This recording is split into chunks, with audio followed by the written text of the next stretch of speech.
Less. I thought, how dare you jump into my dad's car and treat it like this? So that's where the kind of relationship really started to grow. And grow and grow. Colin is now a father to 2 children, Holly and Johnny.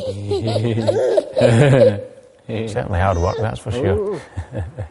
It's great. I mean, it's all part of growing up and maturing, if you like. Okay, ready to go? Holly's getting to an age now where she has really good fun. She's learning a lot. She wants to come with me all the time, which is brilliant, because when you're away, sometimes you worry about you coming home and they don't recognise you or they don't want to be with you, but she loves to come in the car, she loves to come in the helicopter and ride in the quad bike, so it's a real special relationship. Wave, wave, wave, wave! In layman's terms, what is understeer and what is oversteer? Understeer's this. When you turn the wheel and you go straight off. You turn the wheel and you go straight off. It's a real amateur accident understeer. I've had a few of those, careful. Now, understeer is basically when you turn into the corner and the car doesn't turn. You've got to turn more lock to get the car to turn. And how do you undo understeer then? Again, depends on the condition. There's lots of different ways to undo it. One of the most effective ways to undo understeer is pull the handbrake.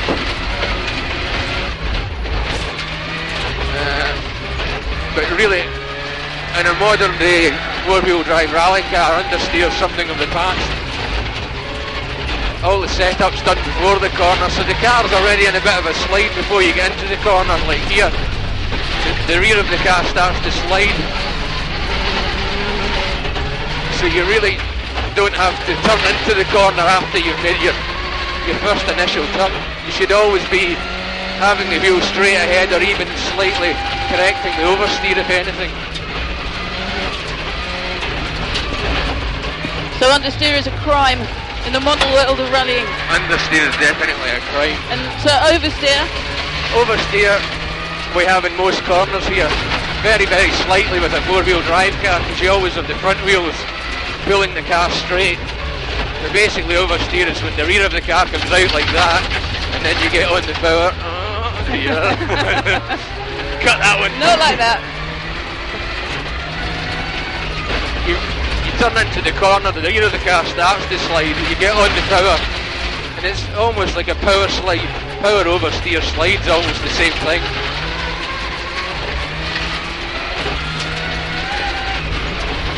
So you turn in, you get on the power, and you have a nice slide all the way through the corner.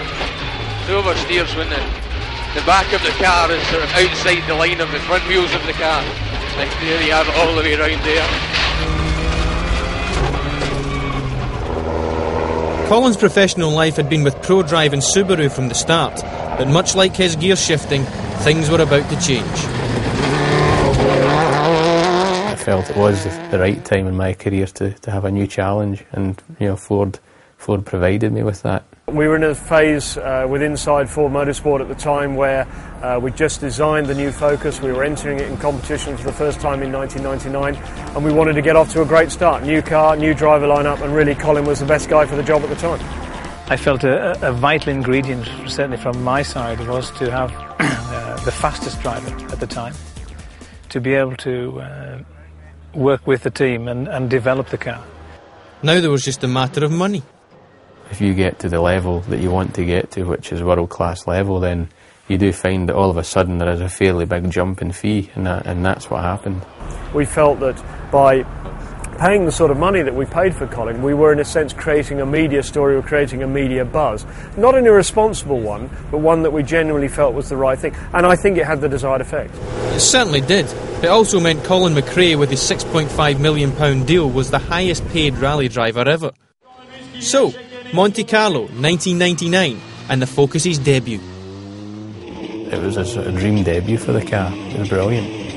So then, to lose the third place after that was fairly disappointing. Ford had been under the impression that a certain water pump was within the FIA's guidelines. It wasn't. The Focus was disqualified after finishing third, and Colin told the press what he thought of the Ford team. We have a problem, but I really don't know all the details, so it's up to the Ford management and the FIA to rectify. So the relationship was tried straight away in the beginning. but they knew they had a driver that was fully committed to winning the championship and absolutely wanted to do that, and would do anything to do that. Looking back, it was a difficult time, but on the other hand, I'm a great believer in the fact that all great drivers have to criticise their team from time to time. Colin's no different. Look at Ayrton Senna. Ayrton Senna was a great motivator in the sense that he knew what he wanted from the car, and he knew that he could get the best from the car by driving the people around him, driving his engineers, driving his technicians, and to a degree being critical of the team. And Colin's no different, and that's why he is the driver he is, and hopefully why we're the team we are. But the next year wasn't kind to Colin or Ford. He achieved another first, 12 did not finishes from 13 starts.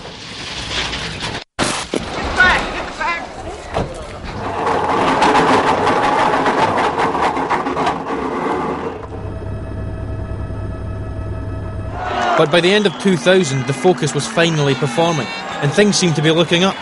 After a couple of wins, Colin was chasing a podium in Corsica. I still don't know exactly what happened. I read the notes as normal. We came into this third gear corner, and I thought, we're going too quick. And I mean, all you can do in that situation is sort of scrub as much speed off as you can and attempt to go around the corner, or you're definitely going to go off on the outside. Turned in a bit early. Clipped a rock face on the inside. And flipped the car over, which went straight through, I think, the only gap in the wall. Sort of you land and wait for all the impacts, settle down, and they're right here, upside down in your belts. And so I undid my belts. And you're always very disorientated when you're in that situation because everything's completely wrong, and you basically put yourself onto the roof.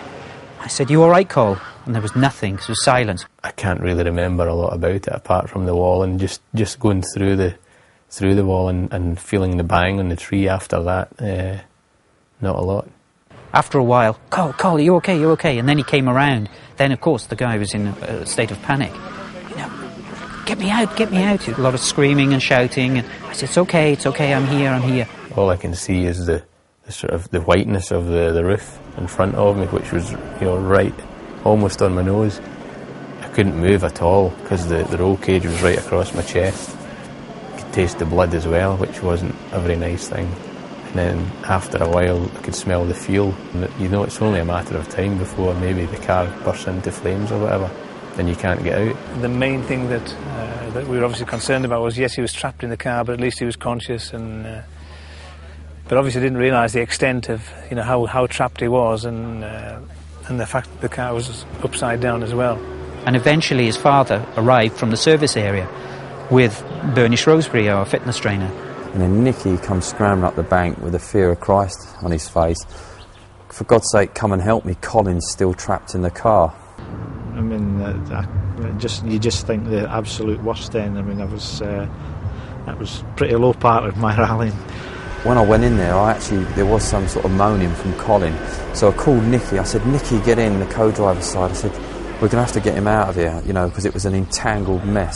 Eventually, we had to get Bernie Shrewsbury on the outside of the car, pushing down on the roof and pulling up on the sill of the car. And me stood inside the car on the roof with my back against the tunnel and pushing up from inside. I managed to bend part of this roll cage and part of the car. And Colin's just sort of popped out, thank God. But the thing is when Colin looked up at me, he'd been upside down for over 40-odd minutes, we must have worked out. And, because of the fracture to his face, the blood had pooled in his head, and his face was a balloon. It was, it's got to be 2.5 times its normal size. He was injured, but it wasn't as bad as it could have been. It was a relief. But then when I went to see the car, saw the car on the Sunday morning, I couldn't believe that a car could have so much damage, and two, that Colin survived. I'd made the decision sort of a day after Corsica that I would get back in the car. After an operation, the San Remo rally